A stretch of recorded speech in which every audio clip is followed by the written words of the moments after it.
नमस्कार, मी डॉक्टर विक्रम Sonawane, pen physician, Nashik. तर तुम्हाला कधी असं झालंय का, सकाळी उठल्या उठल्या तुमच्या तळपायामध्ये टाचेला तीव्र वेदना होत आहे, पहिलं पाऊल टाकणं सुद्धा अवघड होत आहे आणि ह्या दुखणं काही वेळानंतर, काही पावलं टाकल्यानंतर किंवा गरम पाण्यामध्ये पाय टाकल्यानंतर या वेदना निघून जातात. या अशा वेदना काही वेळेस खूप वेळ उभं राहिल्यानंतर किंवा बसून उठल्यानंतर अचानक टोचल्यासारखं वाटणं असं होतं. तर हा आजार प्लांटर फेसाइटिस असतो. हा आजार सरळ साधा सोपा असला तरी यामध्ये नॉर्मल रोजचं चालणं, धावणं, रोजचं काम करणं हे सुद्धा कठीण होऊन जातं.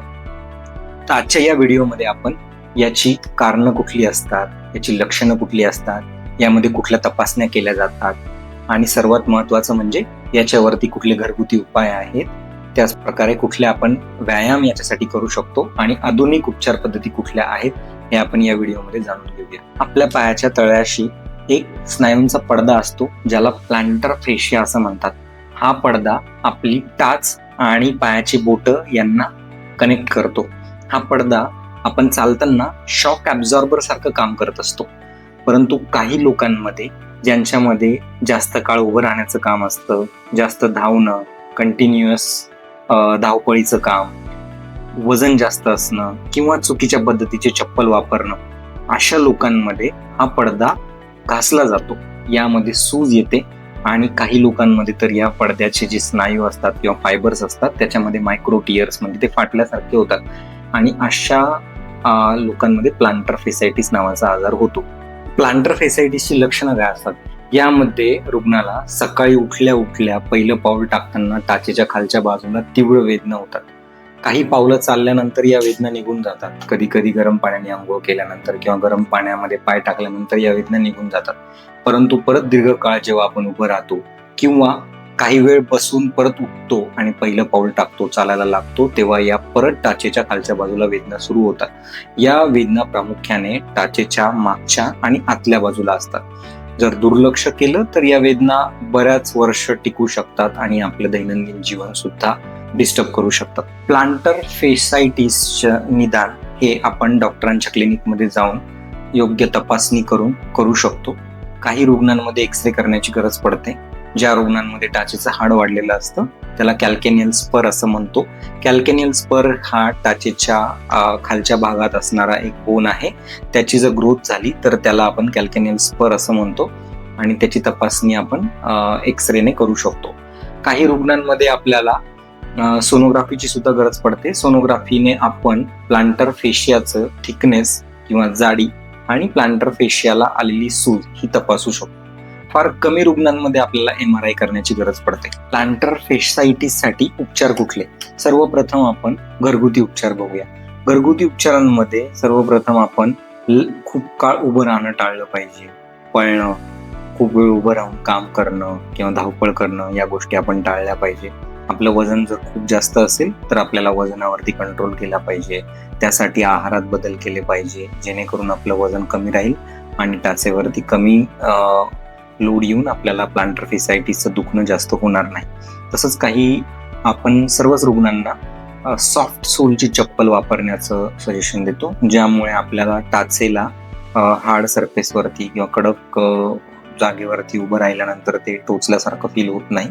त्यामुळे सॉफ्ट सोल आणि आर्च म्हणजे पायाच्या खालच्या तळव्याचा जो भाग आहे त्याला सपोर्ट करणारी चप्पल असली पाहिजे.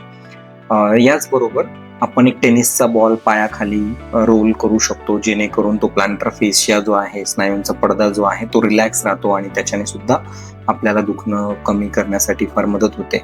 त्याचबरोबर अजून एक घरगुती उपाय म्हणजे आपण पाय गरम पाण्यात कोमट पाणी घेऊन आपण त्यामध्ये पाय 10 ते 15 मिनिटं टाकून ठेवू शकतो. याच्याने सुद्धा आपल्याला भरपूर फायदा होतो. टाचेचे काही व्यायाम सुद्धा आहेत जे की आपण त्याच्यासाठी एक वेगळा व्हिडिओ बनवणार आहोत. पण टाचेसाठी आपण काफ स्ट्रेच, टो स्ट्रेच, टॉवेल कर्ल अशा काही सोप्या व्यायाम आहेत ते मी तुम्हाला समजावून सांगतो. काफ स्ट्रेच म्हणजे आपण उभं राहायचं बोटांवरती आणि बोटांवरती उभं राहून आपल्या पोटरीचा जो भाग आहे तो ताणला जातो. आपण टाचवरती उचलायची, असं आपण एक साधारण 10 सेकंद किंवा 10 ते 20 सेकंदांपर्यंत आपण स्ट्रेच करायचं. असं आपण 10 वेळेस रिपिटेशन्स करू शकतो. टो स्ट्रेच म्हणजे आपण एखादी दोरी किंवा टॉवेल हातात घेऊन तो आपल्या पायाच्या बोटांमध्ये अडकून पायाला ताण द्यायचा, याला आपण टो स्ट्रेच असं म्हणतो. आणि तिसरा व्यायाम आहे टॉवेल कर्ल. यामध्ये आपण जमिनीवरती उभं राहून पायाच्या बोटांखाली एक टॉवेल ठेवतो आणि बोटांनी तो आतमध्ये ओढायचा प्रयत्न करतो. याच्याने सुद्धा प्लांटर फेशिया रिलॅक्स होतो.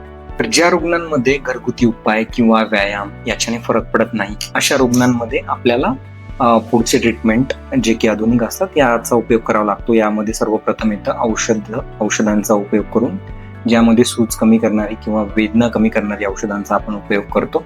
याच्याने फरक नाही पडला तर आपण पेशंटला फिजिओथेरपी ॲडवाईस करतो. फिजिओथेरपीमध्ये स्ट्रेचिंग, स्ट्रेंथनिंग, तसंच शॉकवेव्ह थेरपी या गोष्टींचा वापर करून सुद्धा प्लांटर फेसायटिसचं दुखणं घालवता येतं.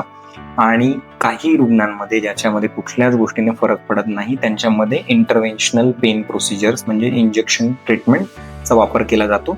यामध्ये वेगवेगळ्या प्रकारचे इंजेक्शन्स वापरले जातात, जसं की प्लेटलेट रिच प्लाझ्मा किंवा PRP इंजेक्शन, प्रोलोथेरपी इंजेक्शन. तसंच काही रुग्णांमध्ये कॉर्टिकोस्टेरॉइड इंजेक्शनचा सुद्धा वापर केला जातो. ही सर्व इंजेक्शन्स आपण अल्ट्रासाऊंड मशीनच्या द्वारे किंवा त्यामध्ये बघून देतो, त्यामुळे ते अचूक ठिकाणी आणि त्यामध्ये कमीत कमी किंवा कुठलेही साईड इफेक्ट न होता इंजेक्शन आपल्याला देता येतात. असं दुखणं जरी दिसायला छोटं वाटतंय तरी सुद्धा जर त्याच्याकडे दुर्लक्ष केलं तर हा दीर्घकाळ टिकू शकतो, आणि दीर्घकाळ जर टिकला तर आपलं दैनंदिन जीवन सुद्धा अवघड होऊन बसतं.